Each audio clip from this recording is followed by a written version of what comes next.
Hello everyone. This is a video that I have been asked to do several times and I just, keep forgetting it, but today I'm doing it. I'm getting it up for you so you'll be able to make some of these things for your own. Now people have asked me over and over, how do I do my cuffs when I wear the shirts that I have that the cuffs have this scrappy trim on them.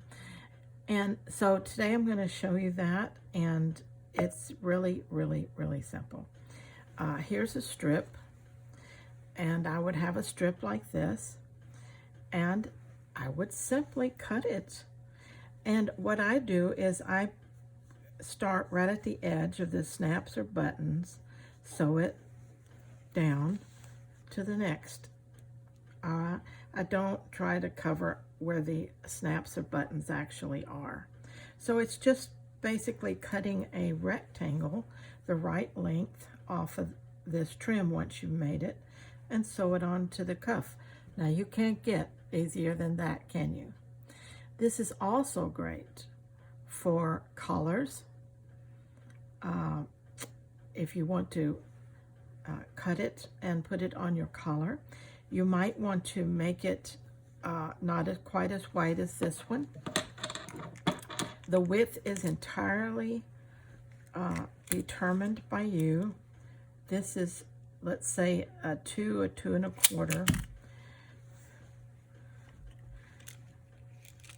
It starts with the piece that is torn at 2 inches. By the time that I make sure a little goes over the edge, so that the underpiece doesn't show, it's about 2 1/4. So for your collar, let's say your collars aren't that wide, you need a smaller one. You just simply start with a smaller piece.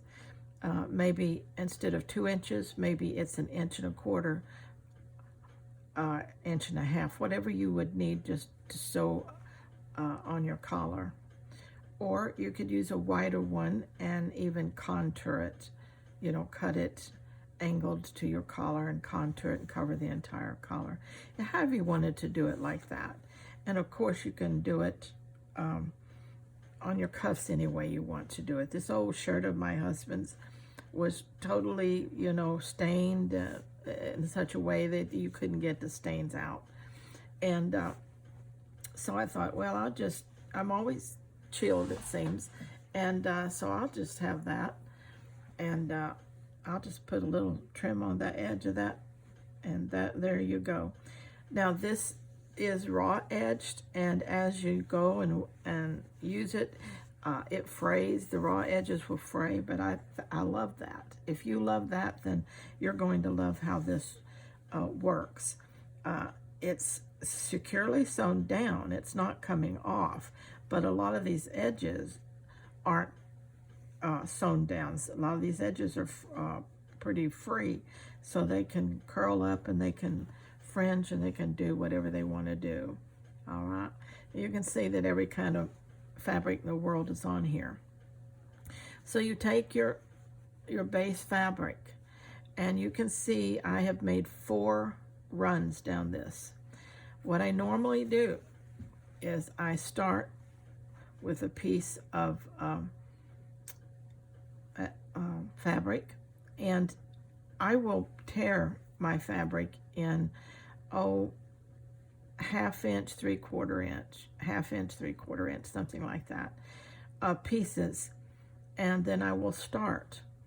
And the real key to making this pretty is having lots of different colors and patterns of scraps, making sure that you add things to it as you go along.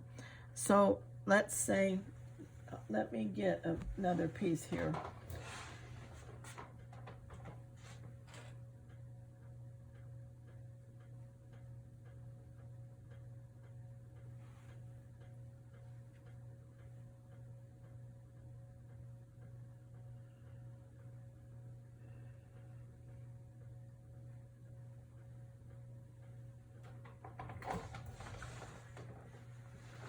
I don't have a piece torn right now, but I can demonstrate with this. Let's say this was the width that I wanted it to be. Let's make it about that wide, okay?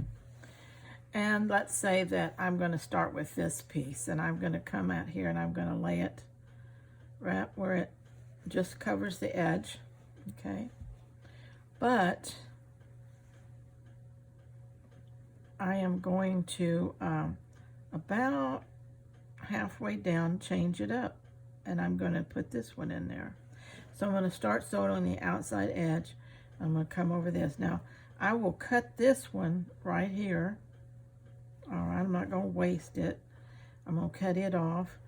I'm going to continue on with this one a while, and then a little bit I will change again, and I will put another one on there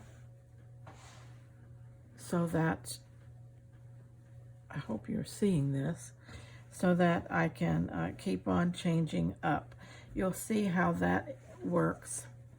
You know, I've got this piece, then this blue comes in, then this tan, then there's blue here, but then I throw in another little piece and make sure I drop it over the next piece. Then I come in with some black, and that's quite a long piece there, all right? But then, and I'll go to the other side, and I will, what I do is I flip it, and then I start here. And to break this long piece up, I just chose a tiny piece of scrap that I had. And as I'm coming down, I just lay that on top and keep going. Now, what I like to do is I like to always tuck my next piece under the piece that I'm sewing. So before I get to the end, I'll tuck it under this green. Now this is sewn on top just as an additional piece, so it doesn't, I don't tuck it under, but this purple is tucked under the green. Then this green is sewn on top again. It's just an odd shape. This piece is added, this purple piece, and then this piece here is tucked under the purple again, and then this piece is added. You learn to kind of anticipate and add as you go, and that way the little pieces of interest, then you can come back if you need to, and you can add some additional. Then I go down the middle, all right, making sure that I'm overlapping on one side. Go down the middle, but make it overlap on one side. When I've done that, a lot of it will be covered, but there will be gaps in it. So then I come down with another piece. That's your fourth run, making sure I'm overlapping on the left side. All right, however that's working. And you keep coming down until your whole back piece is covered. And you've added some pieces. This is a piece of yarn right here that's just sewn in there for texture. This lace texture, this is to break up the pattern or the strips, your eyes. That way it appears more scrappy and more interest than just strip after strip. That gets very old and tiring. This piece had elongated thing. I left it on there. I want that. I want things to break up other things, okay? I made sure that I broke all this black up with another strip of color here. So that's, and when I usually tear mine, this is an old sheet, so you can imagine it's quite long. And I try to do it in long strips. Let's look at another one here. Depending on what, you know, what you're working with is, your scrap wise is what you're going to come out with, okay? Again, it's the same thing. There are 4 passes. And it's a matter of adding texture, adding layers. thinking as you go. You know, I know I've got this long piece of yellow underneath, so as I go down, I'm going to slap this red on it as I go down that yellow. All right.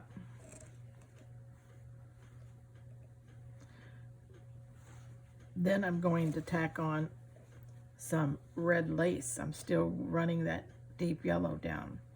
The color's still there, but I'm totally changing it up. All right.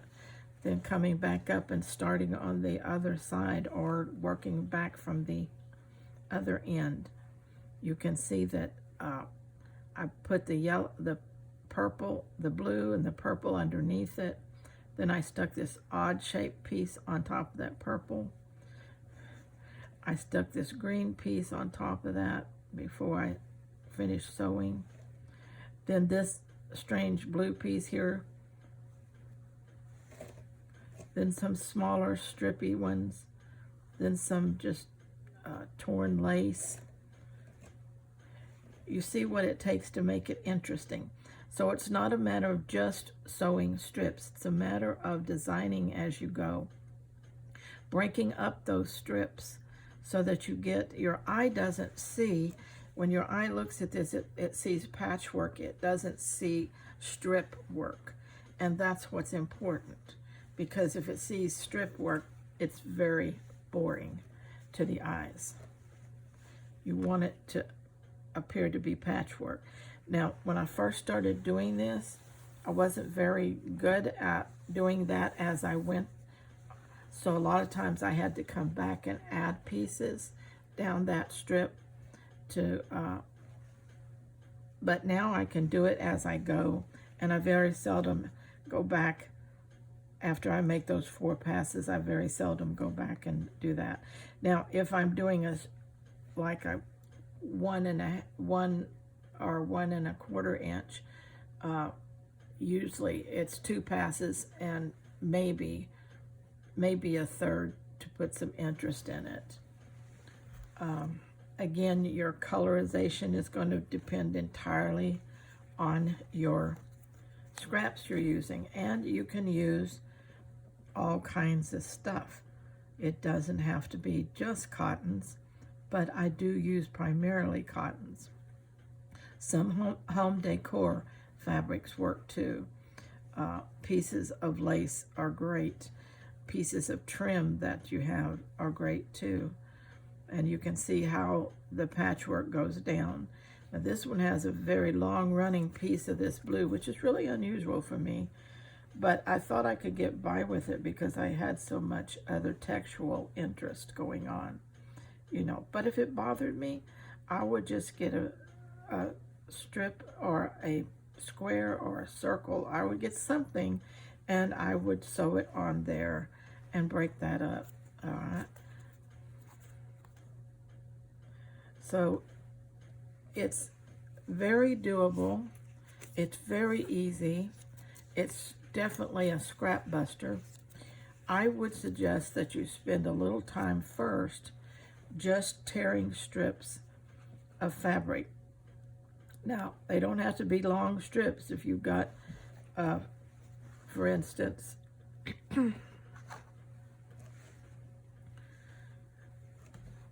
if you have a piece of a scrap like this, I come in and make a narrow, a little wider, and a narrow. That gives me something to play with. So just strip it out, and you've got some strips to start with. Make you a whole bunch of these because it eats them up really fast. And like I said, the more diversity you have, the better. So it's a perfect way to start stripping up all those bags of scraps that you have. Mix the colors, mix the textures, mix the patterns. You can do scarf material, you can do home decor material, you can do old linens, you can do any kind of cotton, quilting fabrics. You can cut up clothing. You can use knits. You can do whatever you want to on here. Here's one also that I gosh, I knocked my camera over. Sorry, everybody. Oh, goodness gracious. Hope I didn't make you motion sick there. Are you all right? Everybody okay? Let's get back in here. Anybody need a life jacket? Oh, okay. All right, let me try that again. Let me get this strip out of here.